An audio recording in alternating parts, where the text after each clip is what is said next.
Sir, खोड़ double murder case में एक मुख्य आरोपी को गिरफ्तार किया है। कौन है आरोपी और किस तरह इसने वारदात को अंजाम दिया?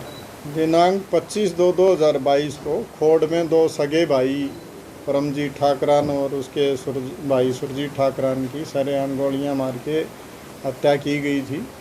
और उसमें जो अब तक हम 10 आरोपी पहले गिरफ्तार कर चुके हैं, लेकिन इसका जो एक मुख्य आरोपी था रोहित, जिस पे हरियाणा पुलिस की तरफ से 50,000 रुपये का इनाम घोषित था, वो अब तक गिरफ्तारी से बचते हुए भाग रहा था, जिसको हमारी क्राइम टीम फरुखनगर ने बेहतरीन काम करते हुए अपने सोर्स लगा के उसको कल गिरफ़्तार किया है। और आज हम उसको कोर्ट में प्रोड्यूस करके और आगे उसका पुलिस रिमांड सीख कर रहे हैं अदालत से, और इसमें आगे की कार्रवाई की जाएगी।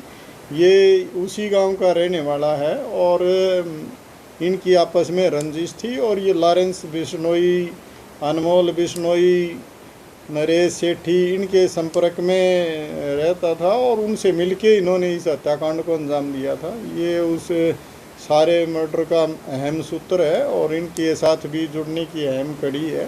तो हम इसकी गहराई से पूछताछ करके इसमें सारे जो संपर्क थे इनके, उनको भी गिरफ़्तार करने की कोशिश करेंगे। इसमें नरेश सेठी को हमने गिरफ़्तार कर लिया है पहले, और हमने लॉरेंस बिश्नोई का इस मामले में प्रोडक्शन वारंट जारी करा दिया है, और जो काला जठेड़ी है उसका भी हमने प्रोडक्शन वारंट जारी करा रखा है। तो इसमें हम उन सब लोगों से भी पूछताछ करके और इससे आगे की पूछताछ करके इसमें जो भी लोग शामिल हैं जिस भी सदर के, सबके खिलाफ कार्रवाई की जा रही है। सर, बैकग्राउंड क्या निकल कर आया रोहित का? रोहित जो है ये पहले भी एक मामले में रहा है, और ये क्योंकि गांव में यहाँ पे रह के और अब एक तो शराब का कारोबार उनसे छीनना चाह रहे थे, दूसरा ये गुड़गांव इलाके में अपना वर्चस्व स्थापित करना चाह रहे थे, और इसी प्रकरण में इन्होंने इस डबल मर्डर को अंजाम दिया। और उसके बाद भी लगातार जो चंद्रभान को धमकी दी गई थी पटौदी में, जिसके संबंध में अलग मुकदमा दर्ज है, उसमें भी इसी की तरफ से धमकी दी गई थी और ये अहम कड़ी रहा है।